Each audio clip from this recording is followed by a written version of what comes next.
Can you first of all just your reaction of how this has just blown up? Any thoughts or feelings? Yeah, I mean, it's amazing, and it goes to show, I think, the strength in numbers when change needs to be had. I don't know if you saw the press conference or heard it or whatever, but your reaction to the press conference that was held, the police chief and the mayor both coming out saying this was unjustified, but there's still an investigation. Your thoughts? I have not seen the press conference. I don't know the content of the conference. I do know I received calls from both the chief of police and from Mayor Biskupski, both of which provided me with their personal apologies, which I have accepted, and I'm grateful for them. Tell me about that. Do you feel like they're sincere, or that? What are your thoughts about what they had to say to you? I'm giving everyone the benefit of the doubt right now. I think that's the point of having this education, this conversation that I'm trying to promote is, we have to give each other the benefit of the doubt. We have to be civil to one another. And so I, of course, believe that they were sincere in their apologies, and I appreciated that for what it is, and that's all I can say. In regards to the press conference being held yesterday, Correct. what the police chief came out and said, look, we moved very quickly on this. We want people to know that we didn't just hear of this yesterday and suddenly move on it. Did they move quickly? Were you satisfied? And if so, why the press conference yesterday? So, yes, initially we had met with the city, and there was, it had positive feedback. It looked like there was going to be some progress moving forward, and we were really pleased with that. However, the conversation we had with the university police and the university security, we did not come away feeling the same sense of positive motion forward. And I had already been sitting on this evidence, if you will, these videos for quite some time, and needed that time to sort of heal my wounds, if you will. And I felt a duty to everyone that's ever had this happen to them that hasn't had the evidence that I have to show it, and it seemed like that was a good time to do so. And I think the reaction has been overwhelmingly positive, and I think anytime any one of us is in a situation that we need to learn from, we need to go back and look at it and try and do better. And I think right now we need to do better.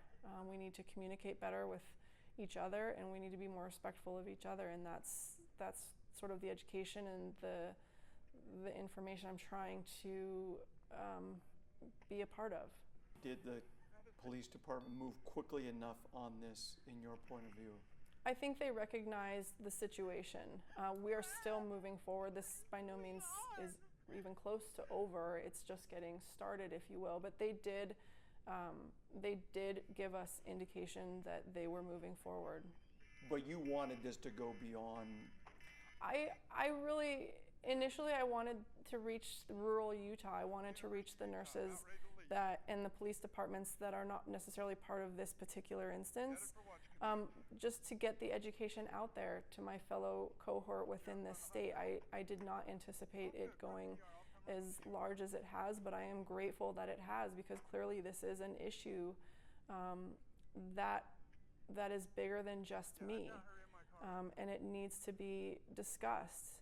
There's obviously outcry among the public out there that Detective Payne needs to be fired, that he shouldn't be working out there. Should Detective Payne be out on the streets? That's not my decision to answer. I'm not his boss. I need the police chief and his co-workers to make that decision, and that's their decision.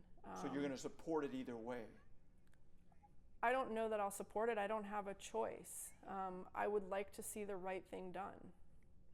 Is that right thing to discipline him as far as his job's concerned? Again, that's not necessarily up to me. I don't expect a police officer to come into my place of business and tell my boss how I should be treated. I do expect that the police participate in civil discord. I expect that they are respectful of me, and I expect that they are respectful of all of my fellow citizens, and particularly healthcare workers. And if that's part of their duty and they don't uphold that, then there does need to be consequences. But that is, again, not up to me. This police chief needs to do what he needs to do and take control of his department, and I'm not in any way trying to interfere in that position. So you're not calling for his resignation? I'm not calling for anything. I'm trying to do my job, and I'm trying to participate in civil discourse and re-educate and try and promote proper, discourse again. Has any of this changed your mind about a lawsuit?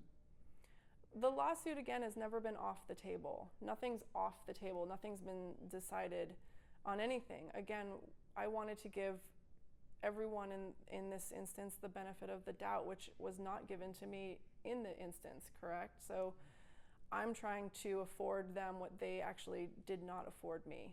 And I'm trying to give everyone the opportunity to do the right thing. And I think when people do the right thing, you know what's right in your soul. I know what I did was right. People always know what they are doing is if it's right or wrong, and I will give them that opportunity. And if we feel we're making progress forward, then we'll continue to press. And if not, then we'll press in other ways.